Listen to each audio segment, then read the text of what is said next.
السلام علیکم ورحمۃ اللہ وبرکاتہ۔ آج ہم مشکات سے 3 حدیثیں لائیں، 1060، 1061 اور 1064۔ یہ حدیثیں متعلق ہیں عورتوں کے مسجد میں جانے سے، کہ وہ خوشبو لگا کر مسجد میں نہ جائیں۔ اللہ کے رسول صلی اللہ علیہ وسلم نے فرمایا کہ جب تم میں سے کوئی مسجد میں جائے تو وہ خوشبو نہ لگائے۔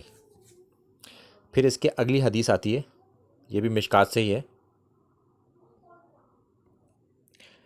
اللہ کے رسول صلی اللہ علیہ وسلم نے اس میں عشاء کی نماز کا لفظ لے کے کہا ہے۔ ایک تو اوورال ہو گئی کہ مسجد میں بغیر خوشبو لگائے ہی جائیں، پھر عشاء کی نماز پر خاص طور پر منع کر دیا کہ اس میں تو بالکل بھی نہ جائیں، یعنی کہ خصوصیت دے دی عشاء کی نماز کے لیے۔ اور پھر اس کے بعد یہ تیسری حدیث ہے جس میں یہ فرمایا ہے کہ اگر وہ جائیں گی تو پھر غسل کر کے جائیں۔